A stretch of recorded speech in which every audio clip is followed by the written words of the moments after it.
Why would they be calling you a foreigner in Sunnyside? Because I'm dark-skinned. We are tired of foreigners. I'm working here since 2014 up until now. I don't have nothing. I don't have even a car. There is a huge labor shortage in the country since illegal immigrants have left. The sectors that were primarily hiring illegal immigrants are falling apart. We've looked at them, Dr. Lewin, Prof. Lewin. UCT has got more foreign professors than blacks, Indian, and coloreds combined. Because you white have taken advantage. You white, you are the most people that normally contravene with the laws of our country because you are running away from pain. And if they are so capable of protecting the country as they did on the 30th of June, it means the capabilities are there. They can partner with private securities. So South African farmers are complaining that they have shortage of workers. They have shortage of workers and it is affecting their work. It is affecting their work. And also a South African man is also targeting foreign professionals, like foreigners who are professors in their universities. Now they have left the foreigners that own spaza shops. Now they are going after the professors, meaning they have a lot of foreigners that are professors who are teaching in their universities. And I learned they are more than the locals. And now that's where the target is going. And a South African TV station, as their state TV station, actually broadcasted something negative about Ghana. And now they are apologizing. And now they are apologizing about that. Don't forget to like, don't forget to subscribe. You don't lose anything by liking. Just give the video a thumbs up. Let's go into the video. Watch, come back and talk. No, there is a shortage. But in terms of quantifying the numbers, in terms of how much a shortage we have in rural areas, we are yet to see the impact. But most of the workers from the rural areas, especially farmers, including communal, it's very dire. It's a very dire situation, yes. Okay, what are your members telling you? You're a member-based organization. Your members are farmers. What are they telling you about the labor shortages and the labor issues that they're facing? Obviously, our members are telling us that workers are living in fear for obvious reasons, because they feel like because they don't document them, most of them, so they can see on social media platforms and on television that people are told to leave the country if they don't have documents. So all the time, our members are telling us that their workers are always living in fear of police coming to them to deport them to their respective countries. What is the impact of this fear? Obviously, the impact is going to be the farmers are going to feel the pinch in terms of who's going to do the work and getting the job done in their farmers. But we are quite happy as an organization that at least the compliance issue is going to improve, because most of the rural farmers or farm workers are exploited by the employers in farming areas. Yeah, and that was perhaps the next point I wanted to raise here, Lloyd, is that a great deal of, as you mentioned, the members and farmers, particularly rural farmers, do not document the people that work for them. That is to say, they have no idea truly what these people's identities are and where they come from and what their status in the country is. It seems as though that there's a reluctance by farmers in the farming community, by and large, to regularize those who work for them. Why is that? You know, any business person that wants to make more profit is going to take an advantage of an undocumented worker. That is not going to ask for workers go on leave or go to see their families, because it's not easy for them to come back and get employment. So they are taking an advantage of all those vulnerable workers from neighboring countries to exploit them, underpay them, and don't allow them to go home whenever there's a crisis or maybe someone is sick or somebody died. So we feel that the employers are taking advantage of vulnerable people from our neighboring countries. There is a huge labor shortage in the country since illegal immigrants have left. The sectors that were primarily hiring illegal immigrants are falling apart. For example, the farming sector, the farm workers are nowhere to be found. Right now, even Hewlett is complaining in KwaZulu-Natal. They are saying that there are no workers there. So I beg you once again, South Africans, please occupy these jobs, because the other time it was checkers 60 minutes. Even truck drivers, there's a huge shortage of truck drivers. They need code 14. Recently, they wanted to employ 20 truck drivers and only 2 of them could legitimately drive those trucks. So some people had the licenses, like 18 has the licenses, but they couldn't drive the trucks.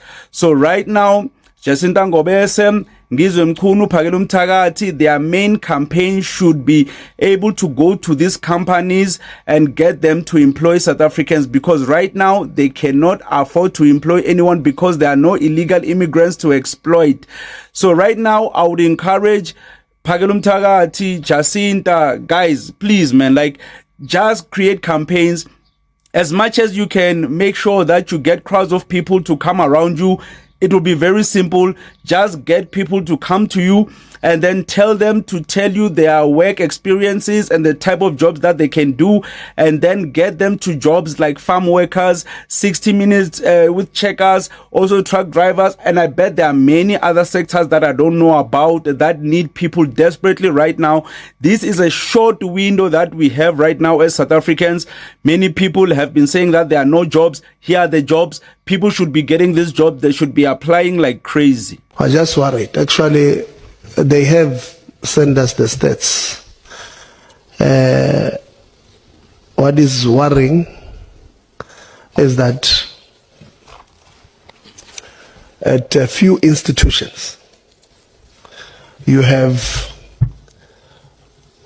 more foreigners than at least at professor level, than a combination of black, Indian, and colored combined at few institutions, which is extremely worrying. We've looked at them, Dr. Lewin, Prof. Lewin. UCT has got more foreign professors than blacks, Indian, and coloreds combined. Professor, we're still going through the proper statistics, because we want to, so far we've managed to look at the professor level, but it's not the only ones we're looking at. We also have the same, more foreign professors at University of Pretoria than blacks, Indians, and colored combined. We also have the same at University of Free State, more foreign national professors than blacks, Indians, and colored combined.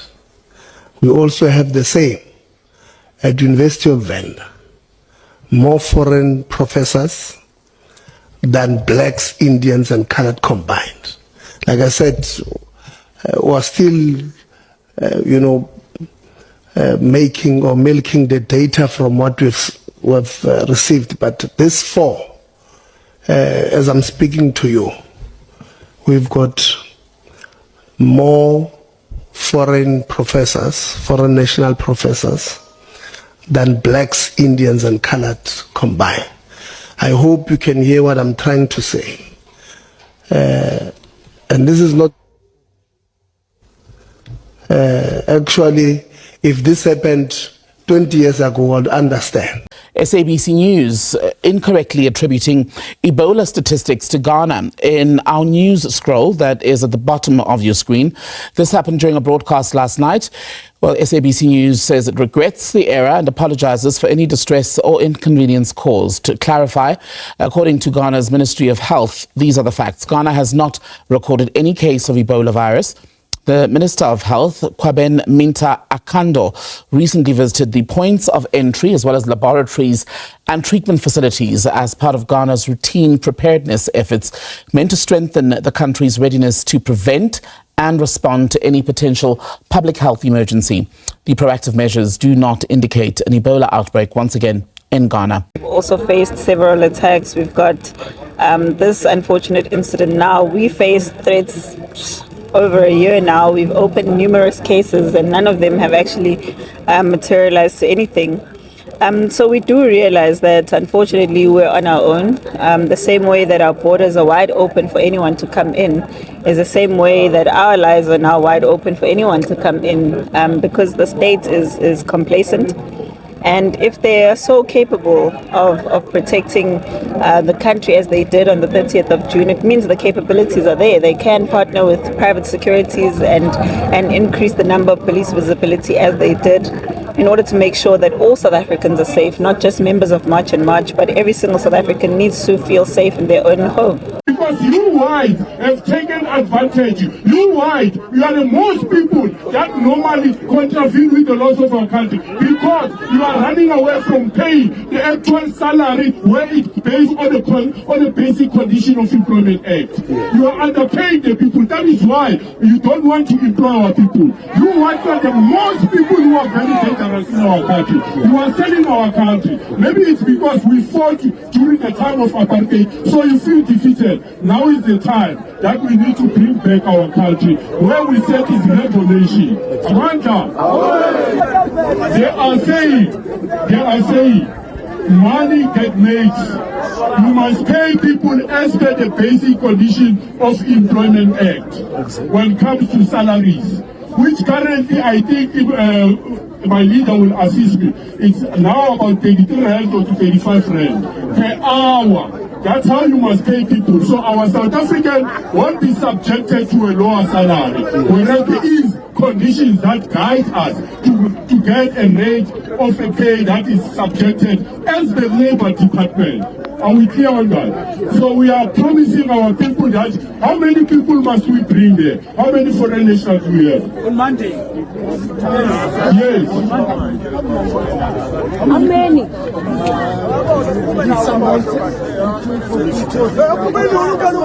We are to Monday. Uzofuna mawaiter nani mlumo? And two or three for the kitchen and 7 what? And 7 and 8 people. Which is now about 11. And we come on Monday. So with that, we are not here to close your business to fight you, but we are here to say, let's assist each other, because everyone knows, as long as you've got a TV in your house, you can see. As long as you've got TikTok, as long as you've got Facebook, you know what is happening in our country. That's why we said to come politely.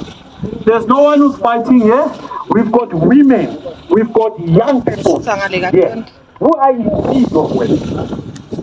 So for us to eliminate crime, for us to eliminate young people who are taking drugs, for us to eliminate all these wrong things that are happening in our country, let's work together, guys.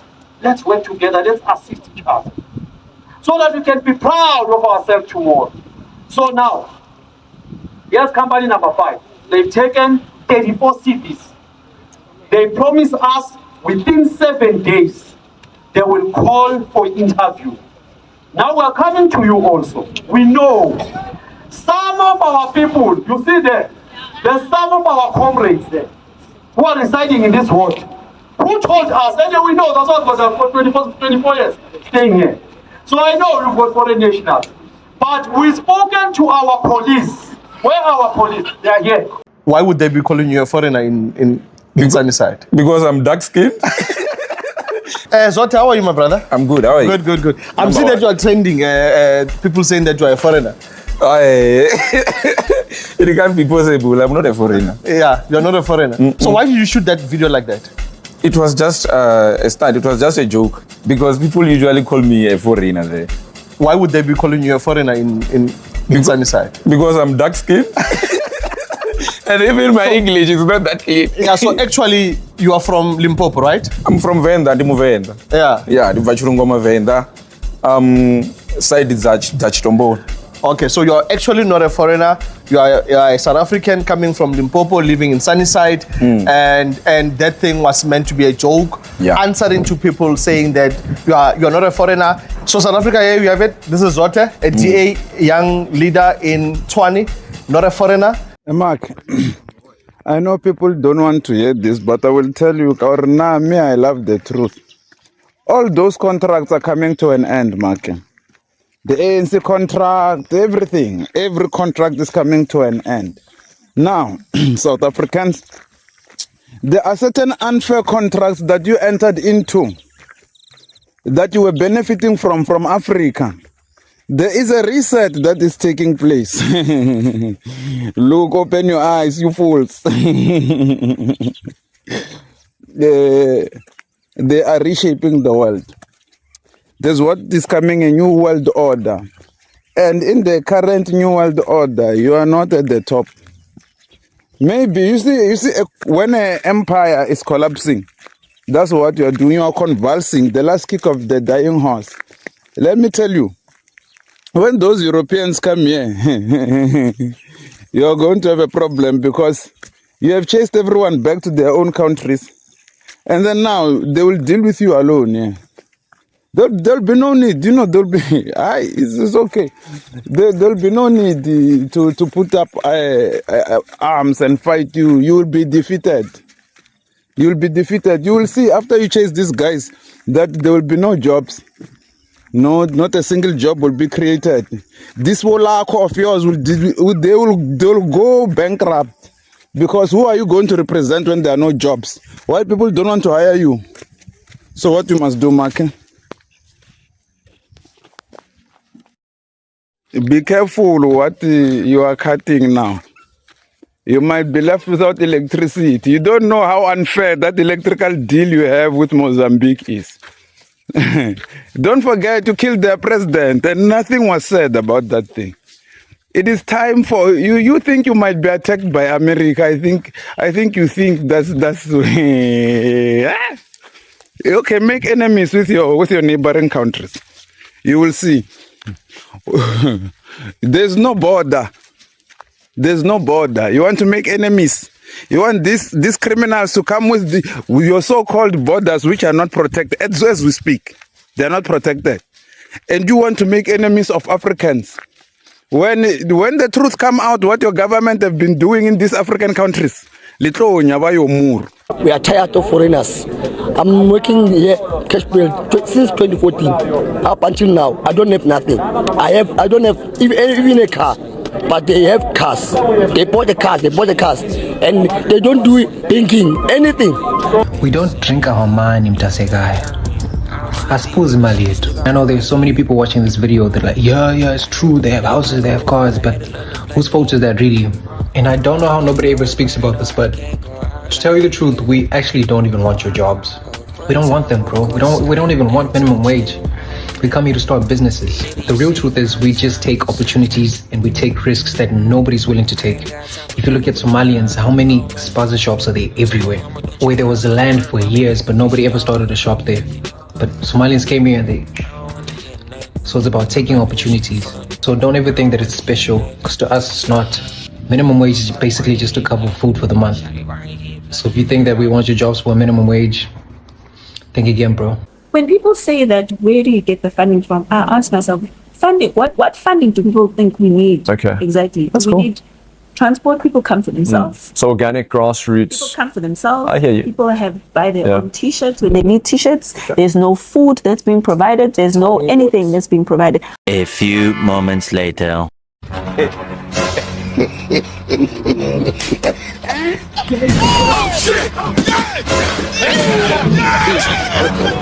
God up, bitch.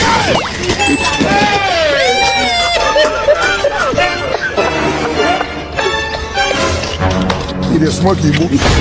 Hey! Say they wise. Hey, lemon parangui.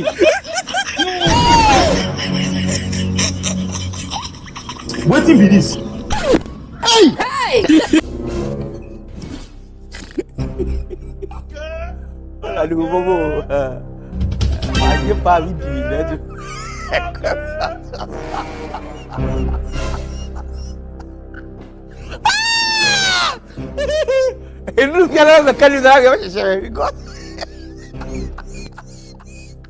South Africa is changing, and whether we agree or not, entrepreneurs need to understand the impacts that immigration enforcement could have on opportunities, jobs, wages, and our economy. Firstly, labor costs. Labor costs may go up for employers who are not compliant with the minimum wage and also contributions for the unemployment insurance fund. While on the other hand, businesses that were already compliant could become more competitive. Secondly, some businesses might struggle to find staff. And it's not because South Africans don't want jobs, but it's because certain industries like hospitality, construction, and retail have become dependent on migrant labor for many years. Thirdly, prices could increase. When labor costs rise, businesses usually pass down some of those costs down to customers. We may see higher prices in certain sectors. But here's a pain point. Removing undocumented immigrants does not automatically create successful businesses or jobs. The real opportunity comes if we step into those gaps with skills, discipline, and productivity. Oh, and entrepreneurship, especially entrepreneurship. So as entrepreneurs, our job isn't to celebrate who leaves or stays. Our job is to identify where the gaps are forming, and we should position ourselves to fill them. Because economic growth only happens when somebody is willing and is able to do the work. In closing, entrepreneurs that will be most successful in the next few years aren't the ones that are arguing online. It's those that are solving problems. South Africa, dumelang. Re buile gape mo Chukuru, you can see Chukuru farm. So the problem that we have here, batho ba borena every Friday ba lofa now ke manta gape ba tia ke dipapalasa ba tle mmereko. So the challenge le ngwana go aim of business is to make profit. So now this business is work under the laws because of our South African brothers ba re ba lwela. So today ga ba tla mmereko le goa le nyamme ka gudu le nna ke nyamme gore ya ba lwela but at the end of the day re fighter re lo ka a ona mogola. So re gopela gore ka moswana re tlhoka banna ba 80 ba ile gore they are ready to work, ba ile gore ba tshwaya responsibility ya mmereko. We are sick and tired up to so far. What? You are disappointed. I have too much disappointed. They don't want to work. But we will try by all. Guys, this is the last chance in this farm. So now their farmers are complaining that they don't have workers. All the foreigners that they employed are gone. So they need workers. And I'm asking myself, we have South Africans that are saying they are unemployed. Why are they not taking up those jobs? When you go online, the common thing that you hear from South Africans say is that these farmers underpay these foreigners. They underpay these foreigners and they can't do such jobs whilst they will be underpaid. So if the pay is not going to be something substantial, they are not going to do that jobs. But you have chased away these foreigners that were doing these jobs for these farmers. And the implication of this, as I always say, you will not see it now, but in the long run, you are going to feel it, because these are basically farmers that are feeding you guys. Imagine their produce are not able to grow to the level that is supposed to grow because of shortage of workers. It is going to affect the South African economy. Probably you've not thought of that as a South African. And now these foreign professors that are teaching in South African universities, and this man talking about them, meaning is he saying that they should go after them and also sack them, or what? You see, this should clearly tell these South Africans that their people, they need to empower their people to go to school, to work. You see, this is not the fault of these foreigners. These foreigners, they come in, they see the opportunity. It's not like a South African professor is there and he's not being employed and these foreigners are being employed rather. So this is a problem, or a systematic problem within your own country, in your own government. And I think there is something that they can do about it to empower you guys, more of you. And it is not going to take a day. It is going to take time. It is going to take time. Probably they can start with the younger ones in school now and empower them, give them scholarships so that they can also reach that height. That's the issue. I rest my case. Thank you so much for watching.